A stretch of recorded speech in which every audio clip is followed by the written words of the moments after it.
저는 평범한 가정주부였습니다. 결혼한 후에는 남편 뒷바라지하며 살았고 아이들 유치원부터 대학교까지 뒤에서 묵묵히 밀어주며 살아왔습니다. 남편은 성실한 사람이었습니다. 말이 적고 조용한 성격이라 크게 다툰 일도 거의 없었습니다. 그저 하루하루를 성실히 살아가는 사람, 그런 사람이었죠. 아이들에겐 더더욱 정성을 다했습니다. 밥 한 끼 허투루 차려준 적 없고 학교 행사에는 빠진 적도 없었어요. 아이들 대학 갈 때는 남편 몰래 적금까지 깨서 등록금을 보태줬습니다. 제 꿈도 제 욕심도 모두 아이들 뒤에 숨겨두고 살았습니다. 그러던 어느 날이었습니다. 큰아들이 결혼한 지 얼마 되지 않았을 무렵 며느리와 사소한 문제로 다툰 일이 있었습니다. 그날 밤 아들에게서 전화가 왔고 그 아이가 말했습니다. 엄마, 제발 제 인생에 끼어들지 마세요. 가정은 저희가 알아서 합니다. 그 말이 제 마음을 벼랑 끝으로 몰아넣었습니다. 제가 뭘 그렇게 잘못했을까요? 걱정돼서 한 말 한마디였을 뿐인데 그게 그렇게 불편했나 싶었습니다. 그 뒤로 아들은 연락을 끊었고 며느리는 저를 피했고 심지어 작은 아들까지 점점 연락이 뜸해졌습니다. 남편에게 하소연을 했지만 애들도 다 자기 삶이 있지라며 그저 고개만 저을 뿐이었습니다. 그날 밤 거실에 혼자 앉아 불도 켜지 않은 채 눈물을 흘렸습니다. 서러움에 목이 메고 억울함에 손이 떨렸습니다. 어디서부터 잘못된 걸까? 내 인생은 대체 뭐였을까? 계속해서 그런 생각만 맴돌았습니다. 그때 처음으로 깨달았습니다. 이 집에서, 이 가족 안에서 저는 언제나 주변인이었습니다. 모두가 자기 삶만 살아가고 저는 소모품처럼 취급받았던 것이죠. 그래서 결심했습니다. 이제라도 제 인생을 살아보기로요. 제가 좋아하는 걸 하고 제가 원하는 삶을 살아보자고요. 그렇게 38년 동안 살아왔던 집을 나왔습니다. 시골, 아버지 산소 근처에 작은 땅 한 평에 컨테이너 하나를 올렸습니다. 모든 것을 비우고 다시 채우기 시작했습니다. 이제부터는 저 혼자서요. 시골에 도착한 날 햇살이 참 따뜻했습니다. 바람 소리도 나무 잎 부딪히는 소리도 마치 잘 왔다고 말해주는 듯 했어요. 처음엔 모든 게 낯설었습니다. 시골에서 혼자 살아본 적이 없었거든요. 마을 사람들도 저를 경계했죠. 서울에서 혼자 내려온 여자라니 이해하기 어려웠을 겁니다. 처음 며칠은 울기도 많이 울었습니다. 도시에서 쌓인 외로움이 이곳에 와서야 터졌다고 해야 할까요? 아침 저녁으로 울컥해지고 누가 내 안부를 물어주기라도 하면 눈물이 뚝뚝 떨어졌습니다. 그럼에도 불구하고 시골의 시간은 저를 감싸 안아주었습니다. 매일 아침 닭이 우는 소리에 눈을 떴고 쌀을 씻고 밥을 하고 작은 텃밭에 물을 주었습니다. 가장 처음 심은 건 상추였어요. 그 작은 잎 하나가 얼마나 귀엽던지요. 매일 자라는 모습이 신기했고 마치 제 마음도 함께 자라는 느낌이었습니다. 시간이 지나면서 마을 사람들도 하나둘 말을 걸기 시작했습니다. 아줌마, 어디서 왔어요? 혼자 살아? 밥은 챙겨 먹고? 그런 말이 어찌나 따뜻하게 들리던지요. 어느 날은 옆집 할머니가 된장 한 그릇을 건네주셨어요. 이건 내가 담근 거야. 혼자 살면 심심하잖아. 이거라도 먹어. 그 말에 저는 울컥하고 말았습니다. 그동안 저는 누군가에게 이렇게 진심으로 챙김을 받아본 적이 없었습니다. 도시에선 늘 챙기는 사람만 되었고 누군가의 진심은 늘 기대만 했을 뿐이었거든요. 혼자 사는 게 힘들 줄만 알았는데 이곳에서 저는 오히려 처음으로 자유를 느꼈습니다. 아무도 제게 기대지 않고 아무도 저를 탓하지 않았습니다. 밤에는 조용히 불 켜고 책을 읽었습니다. 시간이 얼마나 흘렀는지 몰랐지만 그 순간만큼은 참 편안했습니다. 이제는 남편이 뭐라 할까 눈치 보지 않아도 되고 아이들이 전화할까 기대하지도 않습니다. 혼자 있는 이 시간이 저에겐 가장 큰 위로이자 가장 진짜 같은 시간이 되었습니다. 그제야 깨달았습니다. 내가 가족이라는 이름에 너무 오래 갇혀 있었구나. 엄마라는 이름이 나를 온전히 가두고 있었던 거였죠. 지금은요. 아침에 눈 떠서 맑은 공기 마시고 텃밭에 서서 햇살 받으며 그저 살아있음에 감사하게 됩니다. 슬픔도 여전히 있지만 그 슬픔 위로 피어나는 평온이 더 이상 외롭지 않게 해주고 있어요. 시골에 정착한 지 2달이 지났을 무렵이었습니다. 텃밭엔 상추며 고추며 제법 자리를 잡았고 마을 사람들과도 눈인사는 할 만큼 가까워졌습니다. 그날 아침 커피 한 잔을 들고 컨테이너 앞에 앉아 하늘을 바라봤습니다. 문득 아이들이 떠올랐습니다. 지금쯤 뭘 하고 있을까? 밥은 잘 먹고 있을까? 그렇게 자연스레 생각이 흘렀습니다. 그 순간 마음 한켠에서 그리움이 밀려왔습니다. 아무리 상처를 받았다 해도 자식은 자식이니까요. 그 아이들도 알고 있을까요? 제가 얼마나 울었는지, 얼마나 마음을 다쳤는지. 그래도 저는 다시 연락할 생각은 하지 않았습니다. 이젠 기대하지 않기로 했거든요. 다시 다가가면 또 상처받을 걸 알았기 때문입니다. 그러던 어느 날 큰아들에게서 택배 하나가 도착했습니다. 내용물은 평범한 간식 박스였습니다. 쿠키, 견과류, 차 세트, 그리고 손글씨로 적힌 쪽지 한 장.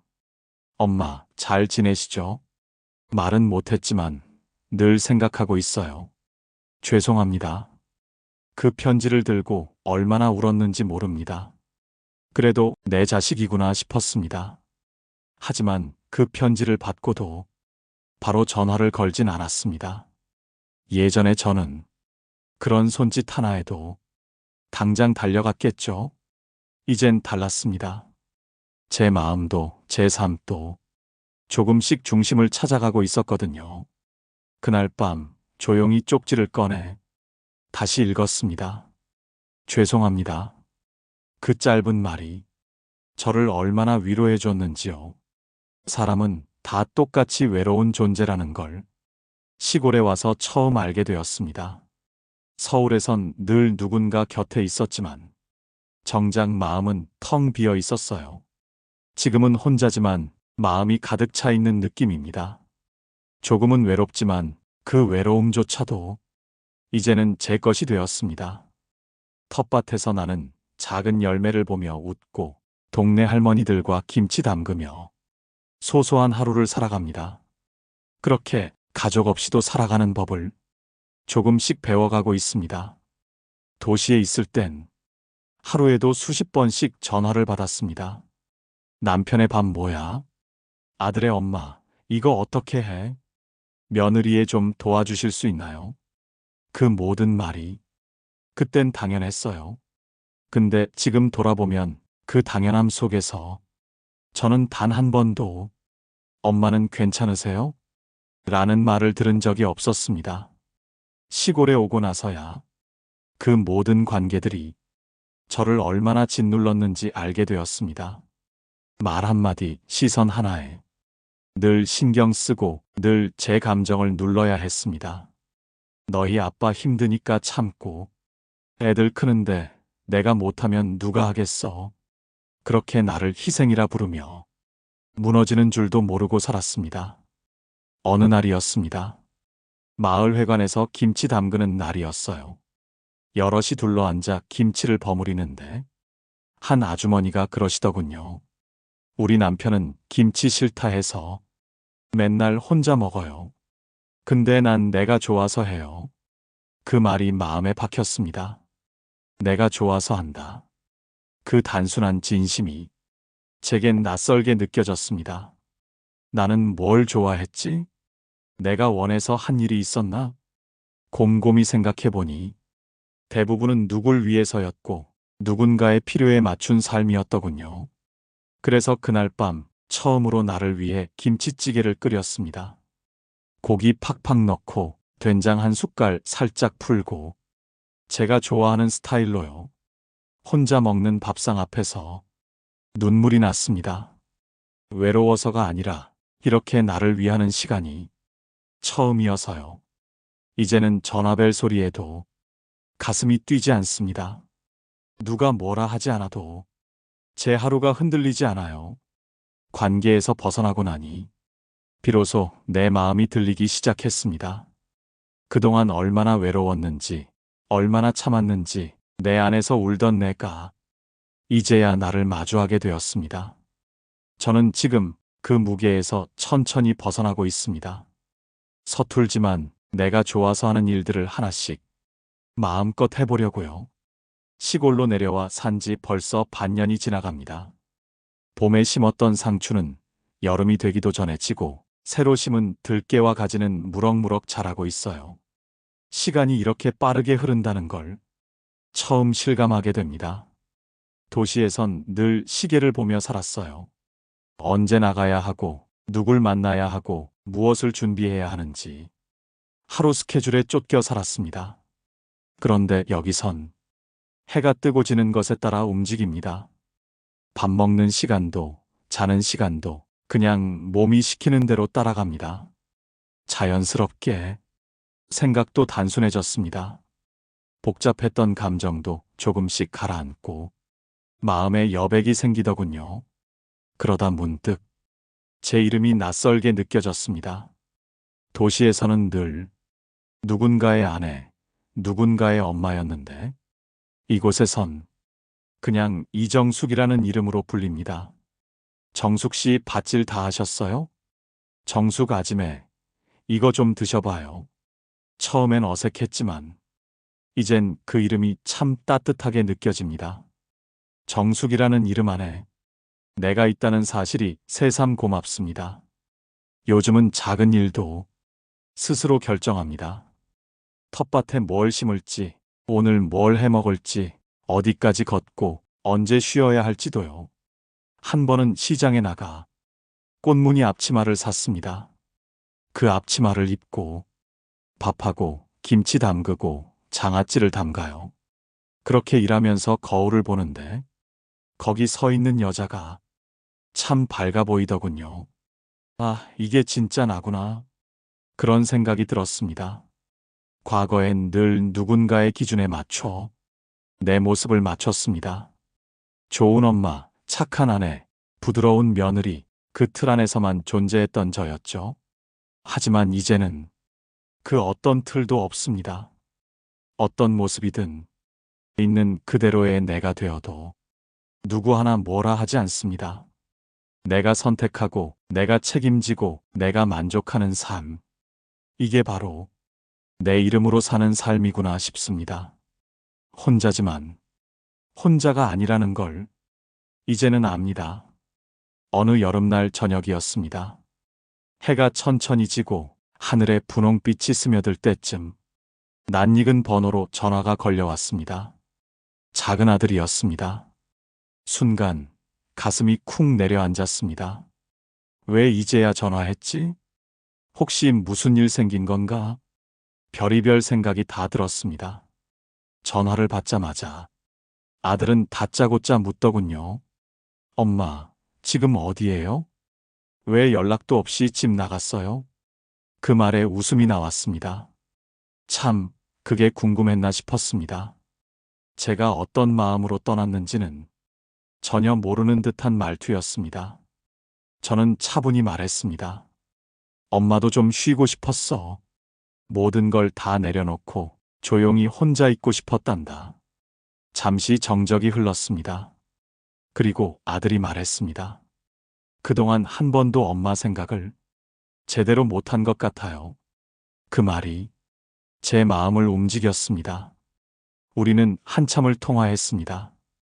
지금까지 있었던 일들, 그날 그 말이 왜 상처였는지, 그동안 내가 얼마나 외로웠는지. 통화가 끝나고 전화를 끄는 휴대폰을 한참 쳐다봤습니다. 울지 않았습니다. 오히려 마음이 편안했습니다. 그날 이후로 아이들과 조금씩 연락이 이어졌습니다. 딱히 특별한 이야기는 없었습니다. 오늘 비 와요. 엄마, 감기 조심하세요. 그런 짧은 말들 속에서도 관심과 온기를 느낄 수 있었습니다. 하지만 이젠 기대하지 않습니다. 연락이 오지 않아도 괜찮습니다. 가족이라는 이름 안에 모든 걸 걸고 살던 시절은 이미 제 안에서 끝났기 때문입니다. 가족이란 건 가깝다고 늘 따뜻한 것도 아니고 멀어졌다고 완전히 끝나는 것도 아니라는 걸 이제는 알게 됐습니다. 상처도 있었고 그리움도 여전하지만 그 모든 걸 안고 그저 있는 그대로 받아들이기로 했습니다. 가족이라는 단어가 예전엔 책임과 희생이었다면 이젠 그저 하나의 관계일 뿐입니다. 잘해주면 고맙고 기억해주면 따뜻하고 그게 전부입니다. 더 이상 무거운 의미를 두지 않기로 했습니다. 저는 지금 제 인생의 중심에 처음으로 나를 세워두고 있습니다. 사람들은 가끔 묻습니다. 혼자 지내는 거 외롭지 않으세요? 그럴 때면 저는 잠시 생각하다가 이렇게 대답합니다. 처음엔 외로웠죠. 근데 지금은 혼자가 오히려 편해요. 시골에 살다 보면 하루 중 말 한마디 안 하고 해가 지는 날도 많습니다. 하지만 그 고요함이 싫지 않습니다. 도시에서의 분주함보단 이런 조용함이 훨씬 저를 살게 하거든요. 예전엔 집 안에서 누군가 한숨 쉬기만 해도 제 눈치부터 봤습니다. 남편이 기분이 안 좋은가, 아이들이 무슨 일이 있었나, 늘 누군가의 감정을 먼저 살폈죠. 지금은요, 제 기분부터 챙깁니다. 오늘 뭘 먹고 싶은지, 몸이 피곤한지, 비가 오면 그냥 하루 종일 쉬기도 합니다. 이렇게 사는 게 처음엔 이기적인 줄 알았는데, 이제는 당연한 거란 걸 알게 됐습니다. 어느 날 마을 초등학교에서 텃밭 체험 봉사를 나가달라는 요청이 왔습니다. 아이들한테 상추 심는 법, 물 주는 법 알려주고 같이 땀 흘리며 웃었죠. 그중 한 아이가 저에게 이렇게 물었어요. 할머니는 혼자 살아서 심심하지 않아요? 저는 웃으며 대답했습니다.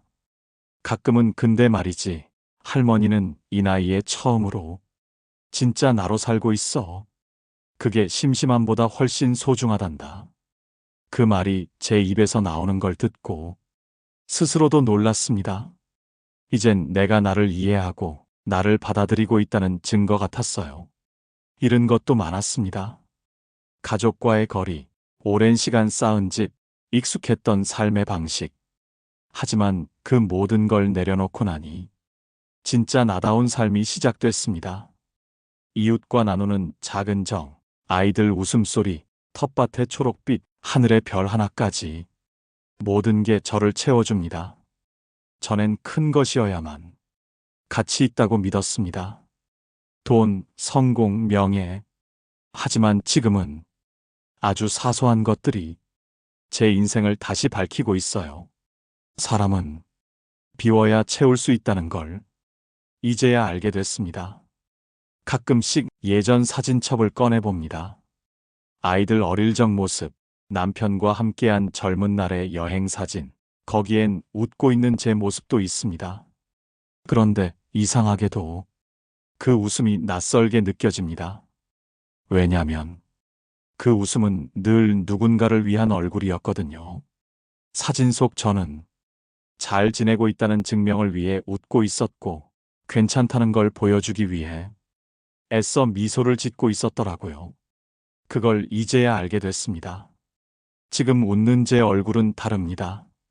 아무에게도 보여주지 않아도 되고 누구의 눈치도 보지 않는 웃음.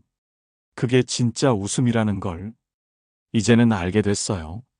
어느 날 마을 회관에 갔다가 노래 교실에 참가하게 됐습니다.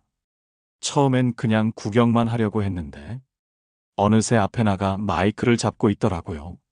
부른 노래는 심수봉의 그때 그 사람. 처음 가사를 읊을 땐 목이 메었지만 후렴쯤엔 자연스럽게 따라 부르고 있었습니다.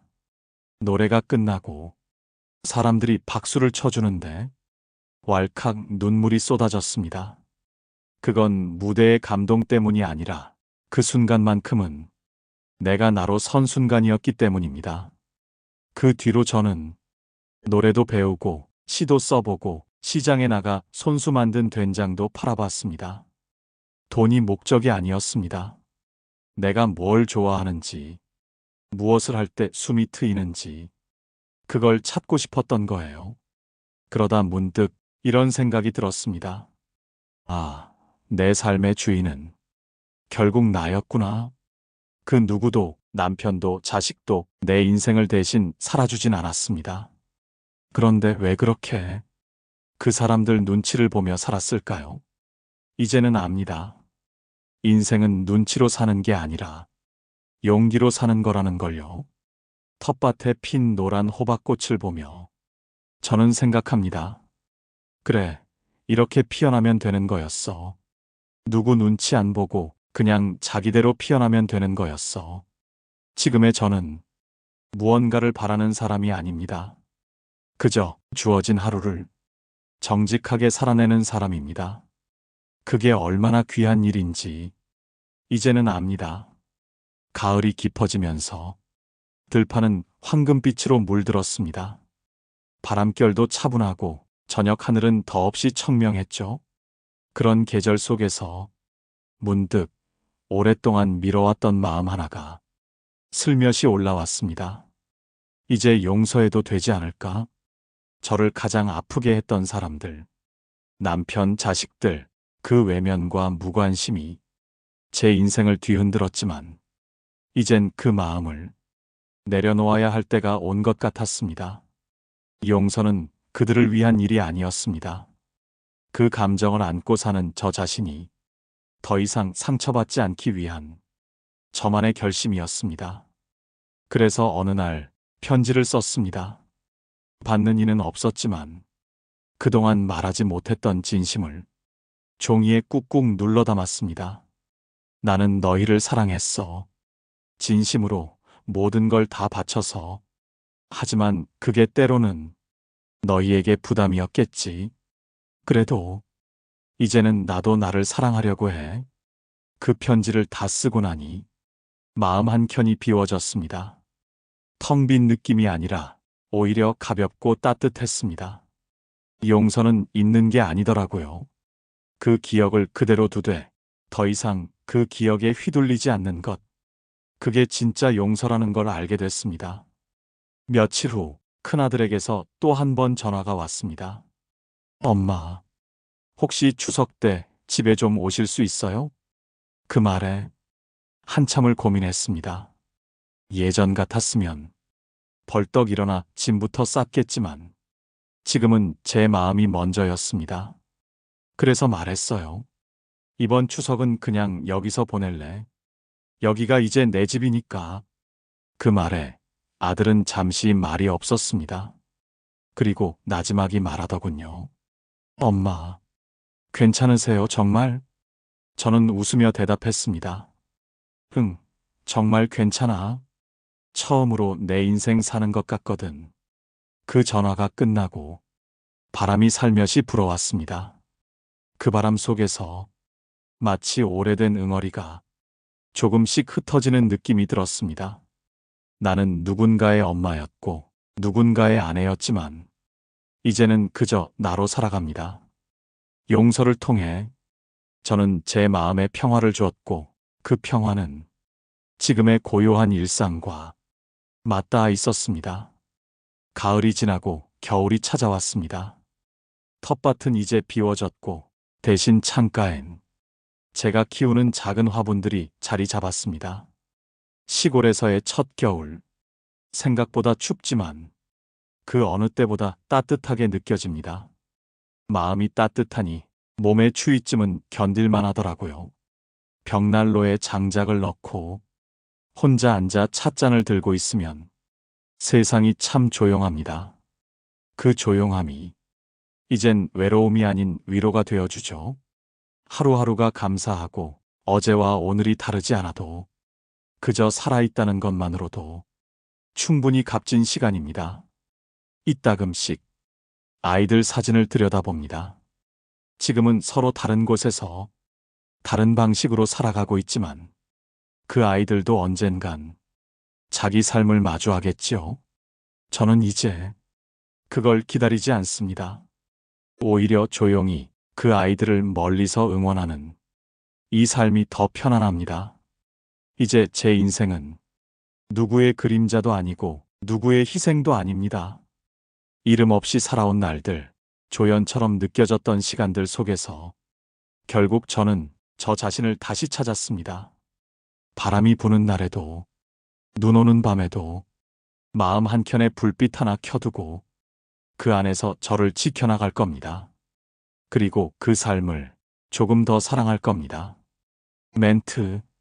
이야기를 들어주셔서 감사합니다. 자식의 배신으로 시작된 한 여성의 인생은 결국 나를 되찾는 여정으로 이어졌습니다. 우리는 모두 누군가의 엄마, 아내, 딸로 살아가지만 그 모든 이름을 내려놓았을 때 비로소 나라는 이름이 선명해집니다. 이 이야기가 당신의 마음에도 작은 위로가 되길 바랍니다. 지금 이 순간 당신도 당신의 이름으로 살아가기를 응원합니다.